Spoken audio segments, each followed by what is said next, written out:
Saludos colegas escépticos, y bienvenidos a NLE. Siguiendo con la serie de vídeos, de sociedades secretas, con el libro de Ramiro Acalle. Hoy se continuará, con una de las sociedades, con sensaciones de misterio, con sensaciones de espiritualidad, y sensaciones de secretismo, en tierras hebreas, cananeas, israelitas. Cercanas al Mar Muerto, lugares inhóspitos, y desiertos difíciles. Como se mencionó en la entrega anterior, de la sociedad llevada a cabo por Pitágoras, su iniciación tenía que ser secreta, para los de mayor grado dentro de sus filas, a discreción, y el autocontrol, mental, corporal y emocional. Estos hombres que alcanzaron los altos grados, son personas que han dedicado un esfuerzo, y sacrificio por alcanzarlo, convirtiéndolos en hombres sabios, y santos. Los altos iniciados, los esenios, y otras sectas judías. De todas las sectas judías, la que más nos puede interesar, dado el carácter de nuestra obra, es la de los esenios, por ser en cierto modo la secta fundamentalmente iniciática, y por su escrito, y piadoso régimen de vida. Filón, nos explica. Fue un filósofo judío helenístico, de Alejandría, nos dice. Sirven a Dios con gran piedad, no ofreciéndole víctimas, sino santificado su espíritu. Huyen de las ciudades, y se aplican a las artes de la paz. No existe un solo esclavo entre ellos. Todos son libres, y trabajan unos para otros. No cabe duda de que eran hombres santos. Determinados motivos han inducido a pensar que en esta secta se formó moral y espiritualmente Jesús, que entre estos santos pasó el fundador del cristianismo, todos esos años que forman su vida oculta. Algunos autores van más allá, y tienen creencia de que Jesús fue preparado por estos piadosos hombres con el proyecto de que llevase el amor y confraternidad a todos los rincones de la tierra.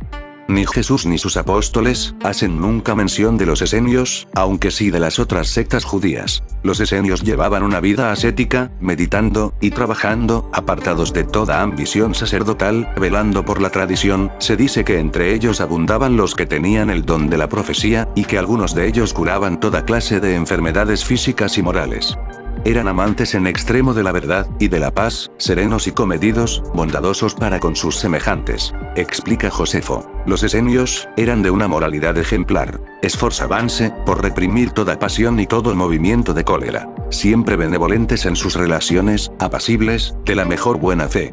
Su palabra tenía más fuerza que un juramento, asimismo consideraban el juramento en la vida ordinaria como algo superfluo, y como un perjurio. Soportaban con admirable estado de ánimo, y con sonrisa en los labios los más crueles tormentos, antes que violar el menor precepto religioso. Voz, sugerencia, de la lectura Columnas de Fuego, la persecución de cristianos. Antes de que fueran descubiertos los manuscritos del Mar Muerto, todo lo que sabíamos de los esenios, era debido a los escritores Filón, Plinio, y Josefo, del siglo I, después de Cristo. Como tantos otros descubrimientos en la historia de la humanidad, los manuscritos del Mar Muerto, fueron encontrados casualmente, cierto día de primavera de 1947, el beduino Mohamed el Lobo, corría por la costa oriental del Mar Muerto, buscando con impaciencia una cabra que se había separado del rebaño, y se había descarriado. Entonces se encontró con una cueva, y por distracción, arrojó una piedra en su interior. Escuchó un ruido similar al de cuando algo se quiebra y el pastor huyó atemorizado del lugar. Buscó un compañero, y posteriormente regresaron juntos a la cueva. Los dos muchachos comenzaron por explorarla, y así pudieron encontrar 8 jarras, que contenían diferentes rollos con inscripciones, que no eran árabes. Esto sucedía en un lugar llamado Jirbet Qumran, un día de primavera en el año de 1947, insistimos en la fecha porque merece destacarse lo que representaría un importante hallazgo. De la aventura casi novelesca que hubieron de pasar los rollos desde que fueron descubiertos por los dos muchachos beduinos, no nos ocuparemos, para no rebasar los límites de nuestra obra. El lector interesado podrá saber todo sobre el tema en la vasta literatura surgida, sobre manuscritos del Mar Muerto, aun cuando estos manuscritos, podrían referirse indudablemente a otra secta que no fuera la de los esenios, ya que dicho vocablo no aparece en ninguna parte. Todos los estudios llevados a cabo sobre el particular, han inducido a los especialistas a la conclusión prácticamente definitiva de que la secta, de que se habla es la de los esenios. Las referencias de Filón, Plinio, y Josefo, han sido sumamente importantes en este sentido pues, aunque no de forma taxativa, sus orientaciones han sido muy esclarecedoras. Plinio, por ejemplo, sitúa la comunidad esenia, allí donde fueron hallados el monasterio y la biblioteca. Sigamos sus palabras. Los esenios habitan en la costa occidental del Mar Muerto, pero lo suficientemente apartados de él, como para evitar sus efectos nocivos. Son gente solitaria, y muy superior al resto de la humanidad. Viven sin mujeres, y han renunciado al comercio con Venus. Carecen de dinero, y las palmeras son su única compañía. Se renuevan de continua merced a la incesante corriente de refugiados, que acuden a ellos en gran número, hombres hastiados de la existencia, a quienes las vicisitudes de la fortuna impulsaron a adoptar tal género de vida. Así a través de miles de siglos, por increíble que parezca, un pueblo se ha perpetuado en un lugar donde nadie ha nacido. Muy útil, para acrecentar su número es el disgusto de otros hombres por la vida. Más abajo del sitio en que se encuentra, se levantó una vez la ciudad de Engada, la cual, por sus bosquecillos de palmeras, y su fertilidad general, fue la segunda después de Jerusalén. Ahora sin embargo, parece un montón de escombros. Más allá está Masada, una fortaleza en la roca, que tampoco dista mucho por el Mar Muerto. Se llevaron a cabo excavaciones en la zona, donde habían sido descubiertos los manuscritos, y así se pudo encontrar con enorme satisfacción, y no poca sorpresa, un monasterio con 13 cisternas y 20 y tantas celdas, de origen muy remoto. A un lado del edificio se halló un cementerio, que alberga más de 1000 tumbas. El cementerio está situado entre el monasterio y el Mar Muerto. El monasterio fue construido con grandes bloques de piedra, que se ligan con barro. Enumeraremos algunas de las características más sobresalientes de esta construcción. El suelo fue pavimentado con guijarros, y el techo construido por cañas. El cuerpo central es un rectángulo de 29 por 36 metros, a cuyo noroeste se había elevado una torre de 2 pisos. Cuenta con las siguientes piezas: una sala de conferencias con una especie de púlpito, un refectorio, una sala escritorio, una cocina, etc. La hermandad también poseía un molino y un taller de cerámica. Pudieron hallarse en el monasterio muy diversos objetos: podaderas, asadones, guadañas, lámparas, cántaros, escudillas y tinteros. Las minuciosas investigaciones realizadas, tanto literarias como geográficas y arqueológicas, han llevado a la conclusión de que este monasterio pertenecía a la secta esenia y que incluso era seguramente su sede principal.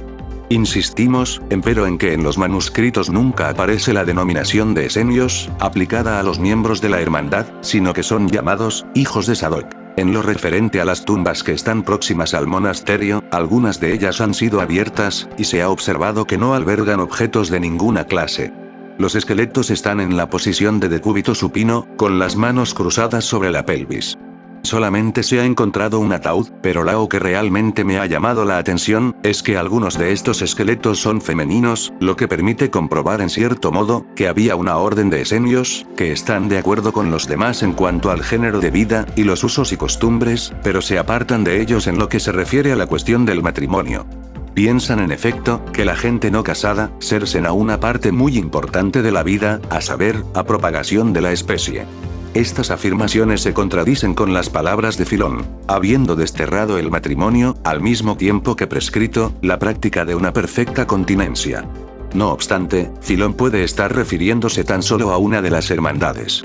Cierto es que entre los escritores Plinio, Filón y Josefo, se dan determinadas discrepancias, si bien todos ellos vienen a coincidir en los puntos fundamentales. Dejando de lado el que hubiera una hermandad de esenios casados, no parece caber ninguna duda al respecto de que los esenios eran célibes y juzgaban el matrimonio como un fuerte obstáculo para la vida monacal. Aunque no condenaban el matrimonio, y mucho menos la propagación de la especie, pensaban que el hombre debía guardar su autonomía, y no ver su personalidad perturbada por la influencia de la mujer. Aunque tampoco hay nada definitivo sobre este punto, parece ser que los esenios adoptaban a determinados niños, y les daban un trato tal como si fueran sus propios hijos, si bien señala Filón que únicamente eran aceptados los hombres maduros. Por los escritores mencionados sabemos que había alrededor de 4000 esenios, una cifra desde luego muy considerable. Se sabe de ellos que formaban comunidades generalmente fuera de las ciudades, retirados de la civilización, aunque próximos a los pueblos, a lo largo de toda Judea. Eran pacíficos por naturaleza, y detestaban la guerra y la violencia. Filón explica, en vano se buscaría entre ellos algún fabricante de flechas, o de dardos, o espadas, o cascos, o corazas, o escudos, en una palabra, de armas o máquinas militares o cualquier instrumento de guerra, o aún objetos pacíficos que pudieran utilizarse para el mal. Tenían un carácter muy fuerte, estaban liberados de los muchos temores que atormentaban al hombre normal, y habían trascendido el miedo a la muerte. En realidad, llevaban una vida muy similar a lo de los cartujos u otras órdenes monacales del cristianismo. Los esenios se levantaban antes de salida del sol, y hasta que ésta tenía lugar, guardaban absoluto silencio entre ellos. Comenzaban la jornada elevando determinadas plegarias al sol, y después cada uno se ocupaba del trabajo que se le hubiese asignado, labrar la tierra, limpiar el monasterio, preparar la comida, etc. Trabajaban con verdadero entusiasmo, sin considerar ningún oficio servil, entregándose por igual a cualquier tarea que se les encomendase. A eso de las 11 de la mañana suspendían sus labores, y entraban en el refectorio, a fin de tomar algunos alimentos. Previamente, se habían aseado y colocado sus prendas de lino. En el refectorio se guardaba mucho orden, uno de los sacerdotes decía algunas oraciones al comienzo y al final de la comida. Una vez se habían alimentado, los esenios regresaban de nuevo a sus labores, despojándose antes de sus hábitos. Al anochecer, se reunían de nuevo en el refectorio, y después se retiraban a orar y a descansar. Su vida era pues muy sencilla, proyectada toda ella hacia el trabajo y la oración. Celebraban el sábado, aunque jamás sacrificaban animales. En cuanto al alma, creían en su supervivencia e inmortalidad, pensando que para aquellos que actuaron rectamente, tras la muerte, el alma reposaría feliz y tranquila en un lugar más allá del mar, pero el alma, de aquellos que durante la vida no fueran rectos, sufriría tormentos por toda la eternidad. Los esenios eran puros tanto material como espiritualmente, observaban una estricta disciplina, eran tenaces en sus trabajos y en sus estudios, resultaban muy higiénicos, vestían pulcramente, de blanco, entre ellos no había ninguna diferencia o discriminación, se consideraban hermanos, y se amaban los uno con los otros, seguían una profunda preparación moral y espiritual, no se ocupaban fundamentalmente de la formación intelectual, vivían en una envidiable armonía, de forma austera, sin nada que individualmente les perteneciera, observaban minuciosamente las reglas de la orden, y cuidaban con admirable abnegación a los enfermos. La comunidad se regía por unas normas muy concretas.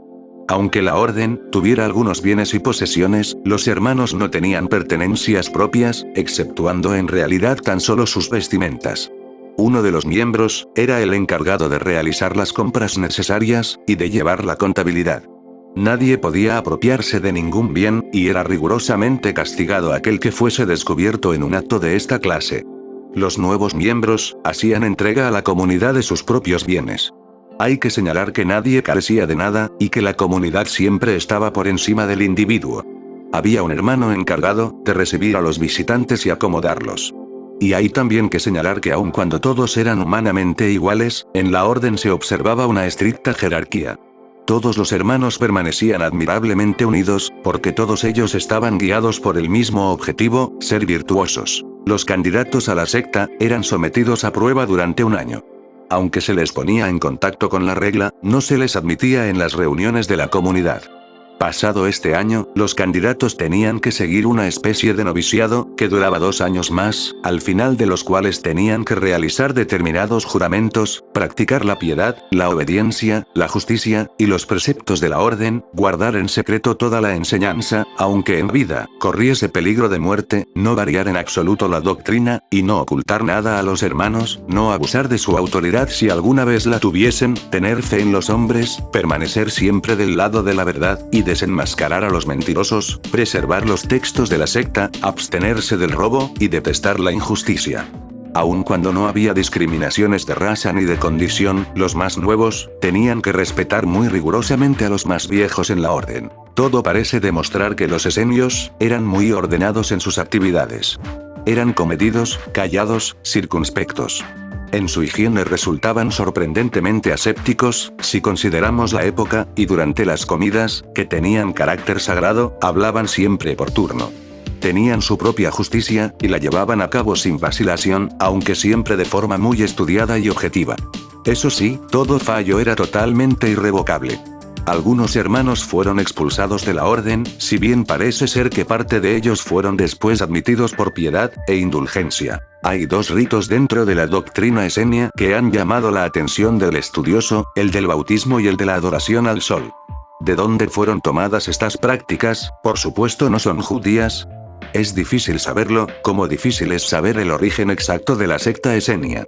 Pero de lo que no cabe duda de que el importantísimo descubrimiento de los manuscritos del Mar Muerto, ha aumentado de forma más que considerable los datos que se tenían sobre la orden, y lo que es casi todavía más importante, han permitido una confrontación entre lo que ellos dicen, y lo señalado por Plinio, Josefo, y Filón, pudiendo cubrirse así muchas lagunas, que de otra forma no hubieran podido ser evitadas. Uno de los documentos más substanciales, es el denominado Manual de Disciplina, que ha aportado datos valiosísimos. Con el descubrimiento de los manuscritos de Qumrán, nos ha sido dado también conocer determinados antecedentes del cristianismo y comparar ciertas analogías y diferencias entre los esenios y los cristianos. Puede decirse que los manuscritos han sido esa pieza clave que tanto se echaba de menos entre la secta esenia y los cristianos. Los esenios tenían unas convicciones religiosas muy consistentes, que trataban de llevar en todo momento a la práctica, dirigiendo sus vidas a través de ellas. Por sus ideas, por su forma de vida, por sus preceptos, por su moral y religiosidad, la secta de los esenios, en cierto modo, mucho más esotérica de lo que a primera vista puede parecer, despierta un vivo interés en el estudioso de las religiones y de la espiritualidad. Resultan singulares, estos hombres piadosos que llevaban un régimen de vida tan austero, que se imponían unas normas tan estrictas, y que, aun formando parte del judaísmo, recorrían el camino que ellos creían, más derecho hacia la luz. Así como nada avala, de forma convincente el que Jesús, hubiera formado parte de la secta esenia, o estuviese directamente influido por ella, si parece mucho más razonable, que San Juan Bautista, aun no perteneciendo en último caso a la secta, si hubiese estado en contacto con ella. Se ha llegado incluso a especular, con la posibilidad de que fuese él el maestro de justicia esenio al que hacen referencia los textos. Juan Bautista, cuya personalidad alcanza un relieve inusitado, y cuyo tenaz ascetismo, en el desierto resulta asombroso, era contemporáneo de Jesús, aunque de muy distinto origen. Se estima que era de origen sacerdotal, y toda su juventud descansa en el más hermético e indescifrable de los misterios. Abandonó el hogar, pero se desconoce qué edad tenía entonces. Lo único cierto, es que profundamente místico, y deseoso de llegar a las más altas esferas de la espiritualidad, se refugió en los desiertos, pero no se sabe en qué momento de su vida. Seguramente pasada la adolescencia. Descartar la probabilidad de Juan Bautista, fuera esenio, sería necio desde los puntos de vista. Si es por los indicios de que gozamos al respecto, todo nos inclina en alguna forma a pensar que perteneció a la secta, aunque después se apartase radicalmente de ella. Al igual que los esenios, Juan Bautista amaba la vida austera, esperaba al Mesías que había de llegar, le conferían gran importancia a la práctica bautismal, se alimentaba de forma muy comedida, y se comportaba bondadosa y afablemente con los demás. Por si estos datos no son ya de por sí suficientemente significativos, añadamos que Juan Bautista, que por motivos del todo desconocido, abandonó el sacerdocio, parece ser que vino al mundo en Hebrón, bastante cerca del monasterio, y que además predicó en Río Jordán, no muy lejos de Qumrán. Todo nos lleva a pensar que el Bautista había formado parte de la secta esenia, o que había sido enormemente influenciado por ella. ¿Quién nos puede asegurar que no es este hombre de voluntad férrea y de inquebrantables convicciones, el puente de unión entre el esenismo y el cristianismo? Sobre este hombre leemos en el Evangelio de San Marcos. Apareció en el desierto Juan el Bautista, predicando el bautismo de penitencia para remisión de los pecados. Acudían a él, de toda región de Judea, todos los moradores de Jerusalén, y se hacían bautizar por él, en el río Jordán, confesando sus pecados. Llevaba Juan un vestido de pelos de camello, y un cinturón de cuero, ceñía sus lomos, y se alimentaba de langostas, y miel silvestre. En su predicación les decía, tras de mí, viene uno más fuerte que yo, ante quien no soy digno de postrarme, para desatar la correa de sus sandalias. Yo os bautizo en agua, pero él os bautizará en el Espíritu Santo. No debe extrañarnos, que el Bautista abandonara a los esenios. Son santos los motivos que pueden impulsar a un hombre, a tomar una decisión. Sintió que había llegado el momento de ir hacia los hombres. Quiso encontrar la luz por sus propios medios. Sabía que debía preparar el camino para el advenimiento del Mesías. Intuía clarividentemente la llegada de ese humilde Galileo que habría de cambiar la faz del mundo.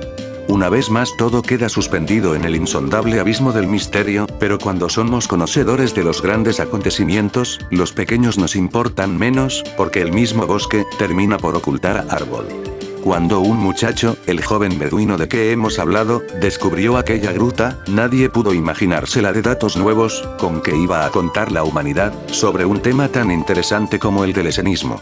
Puede asegurarse sin reparos que mereció la pérdida de una cabra. La secta judía de Alejandría, conocida con el nombre de los terapeutas, se reviste de un denso esoterismo. Diferentes autores aseguran que su doctrina estaba muy influenciada por las enseñanzas órficas y pitagóricas. Hasta tal punto hay analogías entre los terapeutas y los esenios, que se ha llegado a pensar que quizás aquellos eran una rama de estos últimos, dedicada especialmente a la medicina. Pero si bien las semejanzas son numerosas, también lo son las diferencias, y terapeutas y esenios parecen ser dos sectas bien distintas. Aun cuando los esenios lo concedían bastante importancia a la oración, esta queda eclipsada ante la que le concedían los terapeutas. Los esenios combinaban la actividad física religiosa, pero los terapeutas son ante todo unos contemplativos. Si los esenios pasaban la mayor parte de la jornada trabajando, los terapeutas le dedicaban enteramente a la meditación y a la oración, en medio de una ascesis muy rígida. Eran esencialmente místicos y, aun cuando vivían en comunidad, dedicaban una especialísima atención a su mundo interior y a su espíritu. Dentro de los terapeutas había miembros masculinos y femeninos, dedicados tanto unos como otros a la más severa castidad. Las comidas de los terapeutas, celebradas en común, eran bastante similares a las de los esenios. Arropados con sus túnicas blancas, los hombres se situaban a un lado y las mujeres al otro. Se hacían un silencio total, y el superior de la comunidad procedía a comentar algún pasaje de las escrituras, después se entonaban algunos himnos y, por último, daba comienzo la comida. Después de comer, los miembros de la secta entonaban nuevos himnos durante largo tiempo, y los acompañaban con danzas religiosas. Lo expuesto es prácticamente todo lo que se sabe sobre esta peculiar secta, sin duda alguna muy interesante, compuesta por unos hombres que se esforzaban en adquirir la libertad interior y la paz del espíritu, unos hombres que habían encontrado su camino en la oración y en la vida contemplativa. Finalmente prestaremos atención a las sectas palestinas contemporáneas de los esenios. Bien conocidos de todos son los fariseos, tan duramente atacados por Jesús. Representaban una secta, tan numerosa como poderosa, y aun cuando en sus comienzos fueron verdaderos disidentes, denominados los separados, después constituyeron la secta religiosa más sólida, fieles representantes del judaísmo, y muy respetados por el pueblo, aunque públicamente fueron acusados de hipócritas. Los fariseos tenían un alto concepto de sí mismos, y aseguraban observar de forma absoluta los mandamientos, siguiendo una interpretación tradicional de la ley. Más atentos a la forma que, al fondo, a los detalles que a la esencia, perdieron en cierto modo la visión de la auténtica espiritualidad. Deseaban una nación fuerte, independiente, y aislada de los otros pueblos. Puede decirse que en alguna forma, llegaron a ser casi unos obesos de la interpretación de la ley, de tan exacta que querían que ésta fuese. Con no menos exactitud, por otra parte, trataban de observar las costumbres de los antepasados. Estos hombres cultos, puritanos ardientes a su manera, como podríamos decir, llegaron de ser acusados de inmorales. Cuando se concede tanto valor a las apariencias, se termina por lesionar, aunque se pretenda la realidad no aparente. Formalistas, ante todo, se perdían en las mismas telarañas formadas por su meticulosidad. Sin que en este aspecto les perjudicaría su aire de superioridad y su rígida moralidad, hacían prosélitos fácilmente. Fervientes custodios de la ley y de las buenas costumbres, es un hecho que representaban la antorcha más luminosa del judaísmo. Y ellos, a pesar de su asfixiante formalismo y afán moralizador, a pesar de un orgullo de secta que frisaba en la vanidad y la egolatría, a pesar de su intolerancia y su inquebrantable inflexibilidad, a pesar de su grotesca manía por las apariencias, supieron mantener la sobrevivencia de la religión judía, evitar su derrumbamiento aún en tiempos muy difíciles. Los fariseos eran monoteístas, creían en la inmortalidad del alma, en una recompensa o castigo para después de la vida, según las buenas o malas acciones, y en la existencia de los ángeles y de los diablos. Esperaban la llegada del Mesías, y confiaban en que su advenimiento sería la completa victoria del judaísmo. Josefo nos dice que había alrededor de 6.000 fariseos. Secta contemporánea a la de los fariseos, era la de los saduceos, que, a diferencia de aquellos, negaban la tradición oral de la ley y no concedían ningún valor a las prácticas externas. Esta secta estaba formada por hombres muy instruidos, soberbios, las más de las veces, y pertenecientes a la clase aristocrática, que por lo general desempeñaban cargos de mucha importancia. Se preocupaban más por las cuestiones estatales, que por las religiosas, y si por una parte resultaban menos inflexibles que los fariseos, por otra lo eran más aún. Los saduceos, no se sentían nada atraídos por los escritos de los profetas, hasta tal punto de algunos especialistas han considerado, que únicamente observaban el Pentateuco.